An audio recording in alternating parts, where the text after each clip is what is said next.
When it comes to getting volunteer hours, I would recommend joining some form of organization or club that kind of stresses getting volunteer hours.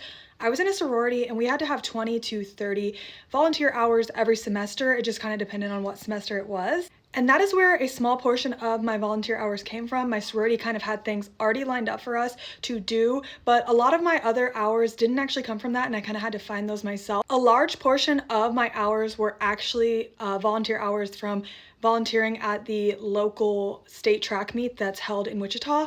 One of my track coaches actually kind of helps to run it, so that is where I would get a large portion of mine. I was able to knock out a lot of volunteer hours in one weekend, and it wasn't something that I had to kind of stress about all the time. Something that I wish I would have done, and if you're looking to get volunteer hours within like the dental field itself, you don't necessarily have to, but I would recommend looking into the Mission of Mercy. I know they have one here in Kansas as well as one in Oklahoma. The Dental Mission of Mercy weekend, where basically anyone can come and get free dental work, and you can volunteer at this. They have dentists, hygienists, dental assistants, anyone you could think of. Even though they have all these people coming in who are experienced, you don't have to have any experience to do it. You can just sign up either as a dental student or pre-dent, or you can just sign up as a general volunteer.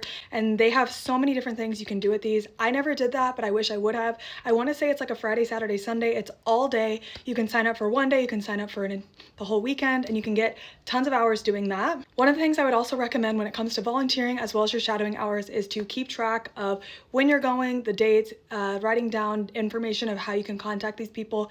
I kept all of mine in like a Google file or a Google Excel so that I was able to kind of keep everything in one place, but making sure that you're keeping track. The other things that I wish I would have done is writing down what I did at each volunteer event. You will, when you fill out the dental application, have to write down different paragraphs of each event and everything you've ever done. So keeping track of that while you're doing it is much easier doing that ahead of time than doing that after the fact, trying to kind of remember what you did each individual time you did that. Shadowing, when it comes to volunteering, you kind of have to be the person to go out and look for these opportunities if you're not already in some sort of club or organization that is going to kind of plan those out for you.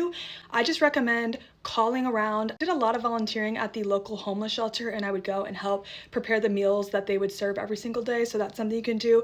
Within my sorority, we would go and we would do like a trash cleanup on the side of the road, so you can look into doing things like that. Once you decide that you are going to apply to dental school, I would recommend starting to volunteer then, as well as shadowing then, and then just continuing to do that throughout the entire time that you're in undergrad, or whatever amount of time you plan before you're going to apply to dental school. That just kind of allows you to get as many hours as you possibly can and shows that you're willing to volunteer and shadow the entire time, and it kind of shows that you're dedicated towards the dental application as well as the dental field itself.